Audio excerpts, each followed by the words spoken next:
나니까 친박 쪽에서는 특히 구체적으로 김무성 의원을 향해서 네. 이제 정치하지 않겠다고 선언을 해라. 네. 그러고 입당해라 이런 주장을 한 거라면 그게 네. 사실 거꾸로 얘기하면은 김무성 의원 같은 경우에는 자유한국당으로 복당하는 그 정치적인 목적이 사실은 있지 않겠어요? 네, 그렇겠죠. 그거를 파악한 간파한 네. 쪽에서 이제 정계 은퇴하라 이런 거 아니겠어요? 예. 근데 뭐 아무리 감정적으로 싫더라도 예. 불가능한 것을 요구하는. 네, 뭐 그렇죠. 예, 마치 68 혁명의 슬로건처럼. 네, 그거 뭐 그만둘 리가 없을 테고요. 김무성 전 대표로서는. 우선 김무성 대표의 계산은 뭘까요? 자유한국당으로 돌아와서 그냥 네. 아유 그동안 잠깐 나갔다 왔어. 같이 다시 즐겁게 지내자 이건 아닐 것 같은데. 일단 복당파하고 이제 자유한국당 내 비박 세력들, 네. 특히 이제 박근혜 대통령 탄핵에 찬성표를 던졌던 네. 그 블록을 다시 복원을 하려고 하겠죠. 그래서 뭐 당권 도전에 나서는 거라고 봐야 되겠고, 저는 참 흥미롭게 지금까지 계속 지켜본 것은 대선 때 이은재 의원이 선도 탈당을 해서 자유한국당으로 다시 그렇죠. 갔고, 그 다음에 12명 의원이 또 가려고 하다가 한 명 황영철 의원이 또 급하게 돌아왔어요. 바른정당으로. 예. 예, 그것은 20석이라는 원내교섭단체 네, 그렇죠. 의석수랑 공교롭게 맞아떨어지는데, 그 당시에 이제 저뿐만 아니라 아마 많은 분들이 의심을 하셨을 거예요. 물론 노룩 패스라는 거는 후에 공항에서 나오는 노룩 거지만 패스. 예, 김무성의 혹시 노룩 패스가 아닌가, 의원들을 자유한국당 쪽으로 보지 않고 던져주는. 그냥 네. 알아서 가는 것처럼. 일단 미리 건너가 있어라. 예. 네. 그래서 공교롭게도 지금까지의 탈당 행렬이 굉장히 순차적이고 체계적으로 보인다. 그런 생각이 들어요.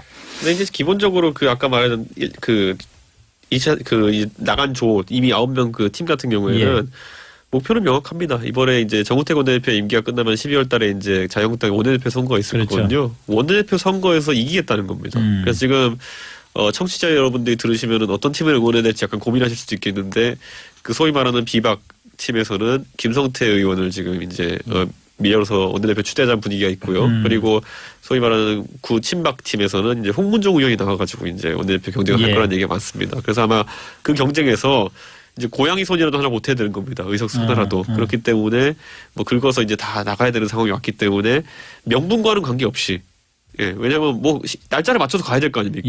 당장 선거가 뭐 다음 달, 다다음 달이 하더라도 지난번에 13명 탈당할 때도 드러났지만은 기본적으로 우선 가면 친박이 면박주기 하면서 뭐 윤리위 넣겠다 그러고 이렇게 하면서 입당 자체도 그렇게 쉽게 되는 건 아니거든요. 그렇죠. 예, 그렇기 때문에 그거 절차 다 감안해가지고 그럼 원내대표 뽑기 한 달 전에 무조건 이제 시동을 걸어놔야겠다 하기 때문에 이제 역산하다 보면은 11월 초에 이제 이런 탈당 러시가 일어난 거였죠. 그럼 이 양반들은 몸은 바른정당에 있으면서 내내 자유한국당 일만 고민하고 그랬던 거네.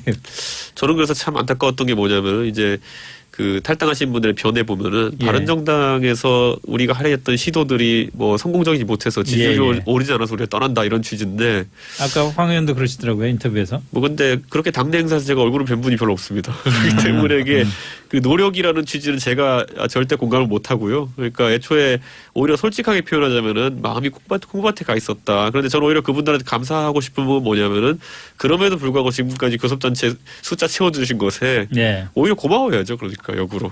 예, 마음은 없었지만은. 그런데 그 11월 15일 이후에 탈당했으면 국고보조금은 좀 넉넉하게 들어온다 이런 얘기가 있던데 좀 원망스럽지 않으십니까? 다음 제가 한 가지 그냥 사례를 밝히자면 다음 주에 결혼하는 저희 홍보팀 관계자가 있습니다. 당직자가. 그런데 남의 결혼잔치에다가 완전 제밥 뿌려놨으니까 이제 그거는 앞으로 두고 이제 좀 안 좋은 모습일 겁니다. 그 뭐 비 오는 날 결혼하면 잘 산다 하고 비슷하게 생각하시고 액땜한 걸로 보면 어떨까 싶은데요. 그렇게 얘기를 하면 안 되죠. 남의 결혼식인데 사과하세요. 아니, 죄를 뿌린 거는 이준석 최고위원인 것 같은데. 저는 가서 축의금 내고 오겠습니다. 그럼 하여튼 뭐 그분 누군지 모르지만 하여튼 결혼은 축하드리고 그 뭐 정치적인 문제와 무관하게 뭐 잘 결혼하셔가지고 행복하게 사시길 바라고. 그래야죠. 예. 다만 그 이제 국민의당이란다. 저 바른정당은 이제 어떻게 해야 됩니까? 11명이서. 근데 이제 이게 한 2달 동안 속되만 을러대다가 이제 나간 거 아니겠습니까? 그러다 보니까 여러 가지 시나리오가 연구돼 있긴 한데 당장 이제 땅 두들겨 맞고 나니까 이제 사람 좀 당황하는 모양새 있긴 합니다. 그러니까 단계적으로 한번 얘기를 해보죠. 자, 전당대회 13일이죠? 오늘 이제 토론도 다 끝난 거잖아요? 그렇죠. 전당대회 13일은 문제 없이 치러집니까? 뭐 저희 모바일 투표 형태로 할 가능성이 높으니까 뭐 무리 없이 치러질 거라고 보이고요. 그러면 누가 당선이 됩니까? 제가 봤을 때 유승민 뭐 지금 출마자 수가 지금 이제 확 줄었죠. 확 줄었기 예. 때문에 뭐 전부 다 당선이고 대표는 유승민 네, 의원이겠죠. 대표 얘기죠. 예. 대표는 유승민 의원 된다. 예. 유승민 의원은 그런데 어떤 자강의 그 정신을 전혀 지금 바꿀 생각이 없는 거고. 뭐 자강을 하려고 했는데 자강을 11명으로 할 생각은 또 아니었기 때문에 네. 그게 또 목표 수정이 좀 있겠죠. 어느 정도는. 그러니까 거기부터 시작을 하죠. 그럼 뭘 해야 될까요? 뭘 하려고 할까요? 우선 지금 이 탈당 사태의 여파가 어떻게 작용할지를 우선 봐야 됩니다. 예. 그러니까 우리 정치사에 보면 내가 하는 것보다 남들 때문에 이제 변화가 일어나는 경우가 많은데 바른정당은 이미 예전에 13명 탈당할 때 한번 그 부스터 효과를 경험해 봤기 때문에 근데 그 당시에는 오히려 유승민 의원이 대선 끝난 다음에 내가 책임지겠다면서 좀 수면 아래로 들어가면서 선거 때까지만 딱 부스터 받고 그 다음에는 사라졌거든요. 후보가. 예. 그런데 이번에는 어떻게 그걸 또 살려내면서 뭐 당원들을 모으고 할지에 대해서는 아마 고심을 좀 해야 될 겁니다. 그거는. 김세민은 전망이 어떻게 될 거라고 보세요? 바른정당. 이 4대강 쪽에 보면은 네. 역행 침식 현상이 일어난 적이 있죠. 아, 그건 또 뭔가요? 그게 지방 하천에서 이제 강 본류로 이렇게 물이 합류되는 흘러들어오는데. 그 예. 시점인데 이제 거기서 본류에서 깎여나가는 하천이 깎여나가는 예, 현상들이 예. 벌어집니다. 이게 무슨 뜻이냐면 저는 이제 남아 계시는 11명 의원의 어떤 성분 분석을 해보는 예. 정치 화학보다는 정치 지질학적인 측면에서 접근을 하자면 계속 깎여서 나갈 확률이 높다. 11명조차도 추가 탈당. 예, 이것은 이제 당의 성격을 떠나서 예전에 진보 진영에서의 어떤 통합과 재분당 뭐 이런 예. 사태에서도 일어났던 건데 남아 있는 자강파조차도 시간이 지나면 통합파로 바뀌는 이런 현상들이 또 일어나는 것이 있거든요. 그런 의미에서는 죄송스럽지만 더 이탈할 가능성이 있고 상당히 이제 쓸쓸해질 가능성이 있다. 근데 저는 여기에 이제 뭐 조언을 해드리자면 예. 사람을 잡지 못한다면 가치라도 좀 선명하게 가져가는 그래서 중장기적인 앞날을 도모하는 것이 유일한 방법이라고 보고요. 그런데 근데 진보 정당이 예. 중장기적으로 도모해서 잘 된 케이스 있어요? 중장기적으로 그거라도 안 하면 안 된다는 것이죠. 그럼 어떡할까요? 그럼 더 흐릿하게. 잘 된 걸 추천해야지 그거를. 그렇다면은 통합을 하셔야 될 거예요. 그렇게 그런 식으로 논의를 이끄시면. 그러니까 그 선명성이란 건 굉장히 뭐 이상적으로는 중요한데 네. 여기서 지금 바른정당의 선명성을 유지하면서 초민이 정당으로 버틴다? 더군다나 내년 6월 지방선거를 앞두고 네. 그게 어떤 의미가 있을까요? 일단 근데 지적을 좀 하자면 지난 대선 때 유승민 후보가 보여준 모습은 홍준표 후보와는 크게 차이가 있었습니다. 네. 근데 그 이후에 대선 이후에 바른정당의 모습이 과연 네. 자유한국당하고 차별성이 있었느냐. 예, 그리고 유승민 후보가 얘기했던 중부담 중복지 이 노선에 걸맞은 정책과 실천이 나왔느냐 했을 때 예. 거기에 대해서는 바른정당에 대한 호불호를 떠나서 일관성이 없다라고 볼 수 있는 거거든요. 그러니까 최소한 그런 모습은 보이지 말아야 되겠다는 생각이 네. 들고 그 현실적으로 조언을 더 드리자면 유승민 의원도 사실 TK에서 정치를 했던 분이기 때문에 재통합에 대해서 생각이 있을 수 있어요. 그렇다면 분명히 기준을 정해놓고 자유한국당이 어느 정도까지 할 경우에 더 늦은 시점이 아닌 네. 적당한 시점에 합류해야겠다. 이 기준을 좀 스스로는 세워두시는 게 좋을 것 같습니다. 그 기준은 혹시 이미 세워진 거 아닌가요? 대외적으로도 네, 그렇죠. 자유한국당이 어떻게 변하면은 우리도 보수 대통합을 할 수 있다. 이건 천명을 해놓은 거잖아요. 1000명을 해놓은 상태고요. 예. 그 안에서 이제 유승민 의원 같은 경우는 다른 사람들과 인식이 좀 다른 것이 지점이 어디냐면은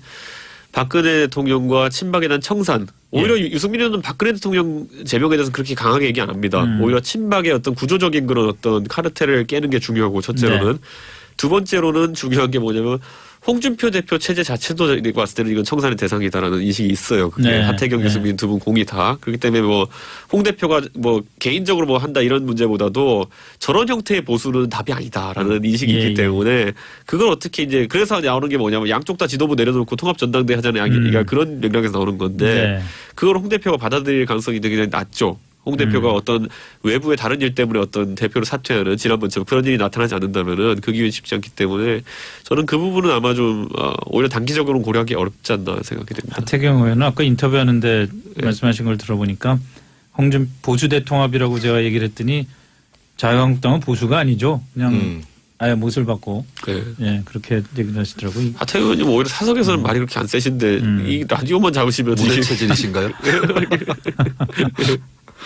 자, 그러면은 어쨌든 선명성을 갖고 살아남든 네. 버텨보든 어떻게 하든 간에 지금 우선 진짜 이 주제를 네. 돌리기 전에 그럼 이준석 최고위원은 어떻게 할 거예요? 저는 자강파 중에 완전 자강파니까. 그럼 내일 보궐선거도 있고 예. 지역구 열심히 현재 준비해야죠. 뭐 흔들림 없이. 저는 근데 사실 뒤집어 말하면요. 예. 제가 한국당에 가는 것도 뭐 자연스럽지 않은 건 아닌데 예. 오히려 제 입장에 봤을 때는 저는 근데 별로 땡기지가 않더라고요. 아까 말한 동일한 이유로. 왜냐하면 저는 제가 예전에 새누리당 때부터 이제 소위 말하자면은 뭐 비대위 혁신 이런 거 하면서 했었기 때문에 과연 지금의 그러면은 노선을 추구하는 노선이 내가 생각했던 보수 정당의 노선인가라는 거에 대해서 그게 안 끌려요. 그러니까 이게 약간 관점 차이가 있었던 게 뭐냐면 어제도 제가 회의하면서 얘기했는데 아니 뭐 그 의원님들이야 어차피 현역이시고 이제 뭐 정치를 이제 하셔야 예. 되니까 다음 임기에도 했지만 저는 앞으로 30년은 해야 될지도 모르겠는데 예, 지금 뭐 여기서 각도 1도만 잘못 틀어도 그게 나중에 30년 뒤에 가면은 확 잘못될 수 있으니까 저는 지금 각도 잘 재서 움직이겠다고 이렇게 얘기를 했거든요. 근데 또 정치라는 게 특히나 우리나라 정치라는 게 한번 각도를 잘못 쟀어도 또 좀 있다가 조용히 또 각도를 바꾸는 게 그렇게 어렵지 않은 면이 있어서 제가 지난 6년 동안 그 각도 잘못 잡았다가 우왕좌왕하고 이랬던 경험이 있어가지고 그리고 우리 정당 역사에 보면은 통합에 응했다가 네. 안에서 다시 싸우고 좀 규모를 갖춰서 다시 깨고 나오는 사례들도 예, 있어요. 예. 아, 정의당도 사실 그랬던 거고 안철수 대표와 국민의당 또 안철수 예. 대표가 새정치민주연합 통합한 다음에 다시 깨고 나온 거잖아요. 그렇죠. 이런 사례도 있더라고요. 혹시 참고하실 약간 의향이 있다면 아니 저는 아까 참고로 그래서 이제 하십시오. 가장 특이해진 네. 재밌는 지점이 언제 거라면요. 네. 아까 12월 달에 원내대표 선거 있다 그랬잖아요. 거기서 이제 아마 예상되는 그 매치업은 홍문종 의원 대 김성태 의원인데 네. 김성태 의원이 지는 결과가 나오게 되면요. 그거 또 나와야 됩니다. 그것도. 그거 왜냐면 원내대표 선거가 일반인에게는 크게 와닿지 않을 수 있겠지만은 그 후반기 연구성을 앞두고 하는 원내대표 선거라는 그죠. 거는 그건 중요한 거죠. 상임위 배정을 그 사람이 하게 되고요. 예. 그리고 상임위원장 같은 것도 협상할 때 그 사람이 하게 예. 되고요. 그러다 보니까 줄 세울 수 있습니다. 그 사람 밑으로. 맞죠. 예, 그렇기 때문에 원내 정치 되게 중요하고 그거 지면 또 나올 수도 있습니다. 사람들. 그 지금 얘기하신 그 비슷한 일이 벌어질 수도 있겠네요. 네, 뭐 정치는 다 열려 있는 거죠. 자, 그 비슷한 일을 벌였던 안철수 국민의당 대표는 요즘 좀 난감한 것 같습니다. 자꾸 그 바른정당도 그렇지만 국민의당 안에서도 호남 중진들 사이에서 안 대표 이제 물러나야 되는 것 아니냐. 오래전부터 대표가 이번에 될 때부터 사실은 박지원 의원도 그렇고 당내에서 박지원 의원뿐만이 아니죠. 저희 인터뷰할 때도 여러 의원들이 안철수 대표에게 참 문제 제기를 많이 하는데 이제 호남 중진들이 본격적으로 문제 제기를 하는 것 같아요. 네. 일단 이 통합 카드를 꺼내 들었는데 그 통합 상대가 먼저 분열해버린 뭐 그런 예. 상황이 됐으니까. 근데 저는 오히려 어떻게 보면은 안철수 혹은 국민의당 입장에서 유승민과 손잡는 것과 예. 김무성까지와 손잡는 것은 또 다를 수 있거든요. 대중적 이미지도 그렇고. 네. 어떻게 보면은 물론 통합은 하지 않겠지만 안을 확률이 높다고 보지만 연대연합 측면에서 봤을 때 오히려 지금 남아있는 바른정당 이거 어떻게 생각하실지 모르겠지만 안철수 대표 입장에서는 남아있는 바른정당 좀 수는 적어졌지만 예. 손잡기에는 더 용이해진 건 아닌가. 네. 용이라기는 것은 좀 선명성이 좀 더 두드러졌다 이렇게 볼 수도 있는 건가요? 그러니까 조금 더 명분이 있어 보이는 그냥 이합 집산이 아니라 네. 비교적 공통점이 더 있는 쪽이라는 것이죠. 네. 그리고 이제 제3당이라는 다당제라는 명분 또 같이 이제 가질 수 있기 때문에 뭐 그런 측면으로 안철수 대표가 어필할 수는 있지 않을까 싶어요. 근데 그런 통합에는 뭐 호남 중진들은 응하지 않을 거 아닙니까? 그럼 그렇죠. 결국은 국민의당도 좀 갈라서서 통합을 해야 된다는 얘기인데 네. 안철수 대표가 갈라서기로 마음을 먹으면 몇 명이나 따라올까요? 그 방정식이 이제 고민인 게 뭐냐면 지금 이제 바른정당의 의원 수가 11로 줄어든 거 아니겠습니까? 예. 그럼 또다시 교섭단체 만들면 9가 돼야 됩니다. 그렇죠. 근데 안철수 예. 대표가 9를 모을 수 있냐 해서 소위 말하는 국민의당 수도권계 의원들 보면은 뭐 보면 김성식 의원, 이현주 의원, 예. 그다음에 뭐 최명길 의원, 네. 그다음에 이제 이찬열 의원 정도. 이찬열 의원은 손학규 지사 계열이기 때문에 네. 실제 다 따져보면은 비례 제외하고는 한 지금 7, 8명 정도 숫자가 나오고 있습니다. 아, 또 아슬아슬하네. 이게 또 아슬아슬하기 때문에 그렇다고 뭐 이정현 대표랑 같이 할 수 있는 건 아니지 않습니까? 무소속으로 있는. 예. 그렇기 때문에 지금 그 숫자도 참 오묘한 것이 이번에 11이라는 숫자가 바른정당에 그러네. 남게 된 것이 그 정계 개편에도 영향을 미칩니다. 지금. 정치란 정말 오묘하고서 정말 알 수 없는 게 정치인 것 같아요. 혹시 호남 중진 말고 호남 출신 의원들 중에서 그래도 나는 안철수와 같이 당을 만든 건데 안철수와 같이 하겠다 이런 생각을 하고 있는 사람 없을까요? 그분들 넣어서 아까 8명, 9명 말씀드렸죠. 아 그런 거예요? 그 초창기에 내 이제 기사는 그보다 조금 많았는데. 수도권은 4분이고요, 실제로 예, 지역구 예. 의원이. 나머지 이제, 그러니까 뭐, 제가 봤을 때는 충분히 거기서 몇 명 정도는 중간지대에 있는 분도 있겠지만은, 예. 뭐, 안철수 의원과 완전히 뭐, 정치적으로 정계 개편 속에서 같이 행동을 하겠다는 분들은 의외로 비례 많지, 그게 의외로 비례 지역구에서는 많죠. 그 특히 전남 지역 이런 쪽에서는 거의 없는 걸로 제가 알고 있습니다. 예. 그 대선 직후에는 사실 주승용 당시 원내대표가 예. 바른정당과의 통합서를 꺼내긴 했었어요. 그렇죠. 예. 네. 근데 이제 바른정당과의 통합도 합리적으로 처리를 하려면 이제 민주당으로 빨려 들어가지 않기 위한 네. 예, 역으로 쓰였던 노력 이것이면 족한 거지 진짜로 통합을 한다 이거는 제가 지난번에도 말씀드렸지만 시너지 안 날 것이다. 예, 그래서 안철수 대표도 만약에 안철수 대표가 합리적인 전략 마인드가 있다면 국민의당을 깨가면서 예. 바른정당 자강파와 손을 잡는 것보다는 바른정당 쪽하고는 뭐 선거연대, 예, 예. 정책연대 정도로 정리를 하는 게 맞을 거라고 봐요. 그리고 안철수 대표가 호남에서 지지를 받느냐 아니냐에 따라서 역대 선거에서 성패가 다 결정이 났기 때문에 그렇죠. 본인이 아마 호남 지지를 못 받으면 차기가 없다는 걸 뼈저리게 알고 있을 거라고 저는 봐요. 예. 그러면은 지금 호남 중진들이 저렇게 비판을 하고 나서는 거에 대해서 안철수 대표가 상당히 좀 전전긍긍하겠네요. 그리고 속으로는 다독여서 가야 될 텐데 그러니까. 어떻게 될지 모르겠네요. 속으로는 이걸 지금 겪으면서 또 한 가지 생각해 뭐냐면 내년에 무조건 보궐선거 나가가지고 또 원내 들어가겠구나라는 생각할 겁니다. 지금 보면은. 가야겠다는 생각을 한다고. 안철수 한단 말이죠. 안철수 대표가 사실 측근들 얘기 들어보면은 예. 이제 원외 대표가 된 시점부터 솔직히 원내 돌아가는 사정에서 배제되고 있다는 얘기도 많이 들리거든요. 그런 지금. 면이 있겠죠. 예, 그러다 보니까 그러니까 사실 국회가 중요하죠. 그렇죠. 지금 그 두 분 다 지금 홍준표 대표도 그렇고 안철수 예. 대표도 그렇고 지금 원내에 진입해야 되는데 보궐에서 문제는 이게 이번에 보궐이 생각보다 많지가 않습니다. 그렇죠. 예, 한 4-5개 정도 이제 나올 걸로 이제 예상되고 있는데 안철수 대표는 본인이 사퇴한 지 없고 못 나가니까 노원 지우고 나면 이제 몇 개 선택지가 없거든요. 그런데 예를 들어 그 송파 이런 데 나간다 치면은 거기는 또 홍준표 대표가 나가고 싶어 할 수도 있습니다. 보면. 굉장히 조번하겠죠. 어쨌든 네. 경험이 있는 지역구니까. 거기 지금 살고 있고요. 예. 그러니까 그러다 보니까 지금 아마 내년 보궐선거도 굉장히 치열한 이제 승부가 벌어질 걸로 보입니다. 야, 정말 그 송파 그렇게 되면 정말 별들의 전쟁이 될 수가 있을 것 같아요. 네. 안희정 지사도 또 지금 송파 노리고 있다는 소식이 있는 거잖아요. 그래서 거기서 이제 어떤 분 이제 또 이제 제가 있는 노원으로 밀려올 수도 있다는 밀려올 얘기도 수도 있고, 있다는 얘기도 있고. 예, 세게 붙어야죠. 안철수 대표가 노원병으로 다시 출마할 가능성 없을까요? 그게 이제 맹영유법이라는 걸로 막혀가지고요. 과거에 그게 자기가 네. 유발한 그 선거에 못 나옵니다. 네, 그렇죠. 예. 자, 여기까지 하겠습니다. 오늘 네. 이슈 토크 이준석 바른정당 최고위원 김수민 시사평론가와 함께했습니다. 한 달 전에 무조건 이제 시동을 걸어놔야겠다 했기 때문에 이제 역산하다 보면은 11월 초에 이제 이런 탈당 러시가 일어난 거였죠. 그럼 이 양반들은 몸은 바른정당에 있으면서 내내 자유한국당 일만 고민하고 그랬던 거네. 저는 그래서 참 안타까웠던 게 뭐냐면 이제 그 탈당하신 분들의 변해 보면은 예. 바른정당에서 우리가 하려 했던 시도들이 뭐 성공적이지 못해서 지지율이 예. 오르지 않아서 우리가 떠난다 이런 취지인데 아까 황 의원도 그러시더라고요. 인터뷰에서. 뭐 근데 그렇게 당내 행사에서 제가 얼굴을 뵌 분이 별로 없습니다. 그렇기 때문에 이게 그 노력이라는 취지는 제가 절대 공감을 못 하고요. 그러니까 애초에 오히려 솔직하게 표현하자면은 마음이 콩밭에 가 있었다. 그런데 저는 오히려 그분들한테 감사하고 싶은 부분은 뭐냐면은 그럼에도 불구하고 지금까지 교섭단체 숫자 채워주신 것에 네. 오히려 고마워야죠. 그러니까 역으로. 예, 마음은 없었지만은. 그런데 그 11월 15일 이후에 탈당했으면 국고보조금은 좀 넉넉하게 들어온다 이런 얘기가 있던데 좀 근데 원망스럽지 않으십니까? 다음 제가 한 가지 네. 그냥 그거는- 사례를 밝히자면 다음 예. 주에 결혼하는 저희 홍보팀 네. 관계자가 있습니다. 예. 당직자가. 그런데 예. 남의 결혼잔치에다가 완전 제밥 뿌려놨으니까 이제 그거는 그러네. 앞으로 두고 네. 이제 좀 안 좋은 모습일 겁니다. 그 뭐 그거는- 비 오는 날 결혼하면 잘 산다 하고 네. 비슷하게 생각하시고 액땜한 걸로 보면 어떨까 싶은데요. 그렇게 얘기를 하면 안 되죠. 남의 결혼식인데 사과하세요. 아니 사과하시고 죄를 뿌린 거는 축의금이라도 보내세요. 이준석 최고위원인 것 같은데. 저는 가서 네. 축의금 내고 오겠습니다. 아니 그럼 하여튼 뭐 그분 누군지 모르지만 하여튼 결혼은 축하드리고 예. 그 뭐 정치적인 문제와 무관하게 뭐 잘 결혼하셔가지고 행복하게 사시길 바라고. 그래야죠. 예. 예. 다만 그 이제 국민의당이란다. 저 바른정당은 이제 어떻게 해야 됩니까? 11명이서.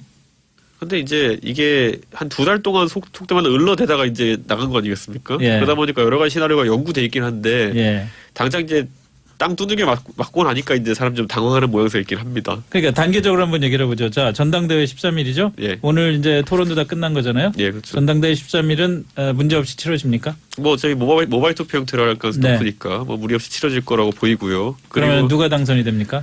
제가 봤을 때 유승민 뭐 지금 출마자 수가 지금 이제 확 줄었죠? 확 줄었기 예. 때문에 뭐 저분 당선이고 대표는 유승민 네, 의원이겠죠. 대표 얘기죠. 예. 대표는 유승민 의원 된다. 예. 유승민 의원은 그런데 어떤 자강의 그 정신을 전혀 지금 바꿀 생각이 없는 거고. 뭐 자강을 하려고 했는데 자강을 11명으로 할 생각은 또 아니었기 때문에 네. 그게 또 목표 수정이 좀 있겠죠 어느 정도는. 그러니까 거기부터 시작을 하죠. 그럼 뭘 해야 될까요? 뭘 하려고 할까요? 우선 지금 이 그러고 나니까 친박 쪽에서는 특히 구체적으로 김무성 의원을 향해서 네. 이제 정치하지 않겠다고 선언을 해라. 네. 그러고 입당해라 이런 주장을 한 거라면 그게 네. 사실 거꾸로 얘기하면은 김무성 의원 같은 경우에는 자유한국당으로 복당하는 그 정치적인 목적이 사실은 있지 않겠어요? 네, 그렇겠죠. 그거를 파악한 간파한 네. 쪽에서 이제 정계 은퇴하라 이런 거 아니겠어요? 예, 근데 뭐 아무리 감정적으로 싫더라도 예. 불가능한 것을 요구하는 네, 뭐 그렇죠. 예, 마치 네. 68 혁명의 슬로건처럼 네, 그거 뭐 그만둘 리가 없을 테고요. 김무성 전 대표로서는 우선 김무성 대표의 계산은 뭘까요? 자유한국당으로 돌아와서 그냥 네. 아유 그동안 잠깐 나갔다 왔어. 음. 같이 다시 즐겁게 지내자 이건 아닐 것 같은데.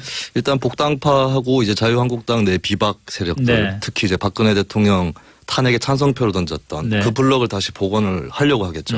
그래서 뭐 당권 도전에 나서는 거라고 봐야 되겠고 저는 참 흥미롭게 지금까지 계속 지켜본 것은 대선 때 이은재 의원이 선도 예. 탈당을 해서 자유한국당으로 다시 그렇죠. 갔고 그다음에 12명 의원이 또 가려고 하다가 한 명 황영철 의원이 또 급하게 돌아왔어요. 예. 바른정당으로. 예. 예, 그것은 20석 이라는 원내교섭단체 네, 그렇죠. 의석수랑 공교롭게 맞아떨어지는데 그 당시에 이제 저뿐만 아니라 아마 많은 분들이 의심을 하셨을 거예요. 물론 노룩 패스라는 거는 할당 사태의 여파가 어떻게 작용할지 우선 봐야 됩니다. 예. 그러니까 우리 정치사에 보면 내가 하는 것보다 남들 때문에 이제 변화가 일어나는 경우가 많은데 바른정당은 이미 예전에 13명 탈당할 때 한번 그 부스터 효과를 경험해 봤기 때문에 근데 그 당시에는 오히려 유승민 의원이 대선 끝난 다음에 내가 책임지겠다면서 좀 수면 아래로 들어가면서 선거 때까지만 딱 부스터 받고 그다음에는 사라졌거든요. 네, 후보가. 예. 근데 이번엔 어떻게 그걸 또 살려내면서 뭐 당원들을 모으고 할지에 대해서는 아마 고심을 좀 해야 될 겁니다. 그거는. 김세민은 전망이 어떻게 될 거라고 보세요? 바른정당. 이 4대강 쪽에 보면은 네. 역행 침식 현상이 일어난 적이 있죠. 아, 그건 또 뭔가요? 그 지방 하천에서 이제 강 본류로 예, 예. 이렇게 물이 합류되는 흘러들어오는데. 그 아, 예. 시점인데 이제 거기서 본류에서 깎여나가는 하천이 깎여나가는 예, 현상들이 예. 벌어집니다. 이게 무슨 뜻이냐면 저는 이제 남아 계시는 11명 의원의 어떤 성분 분석을 해보는 예. 정치 화학보다는 정치 지질학적인 측면에서 접근을 하자면 계속 깎여서 나갈 확률이 높다. 11명조차도 추가 탈당. 예, 이것은 이제 당의 성격을 떠나서 예전에 진보 진영에서의 어떤 통합과 재분당 뭐 이런 예. 사태에서도 일어났던 건데 남아 있는 자강파조차도 시간이 지나면 통합파로 바뀌는 이런 현상들이 또 일어나는 것이 있거든요. 그런 후에 공항에서 나오는 거지만 패스. 예, 김무성의 혹시 노룩 패스가 아닌가 의원들을 자유한국당 쪽으로 보지 않고 던져주는 그냥 네. 알아서 가는 것처럼. 일단 미리 건너가 있어라. 예. 네. 그래서 공교롭게도 지금까지의 탈당 행렬이 굉장히 순차적이고 체계적으로 보인다. 그런 생각이 들어요. 근데 이제 기본적으로 그 아까 말한 나간 조 이미 9명 그 팀 같은 경우에는 예.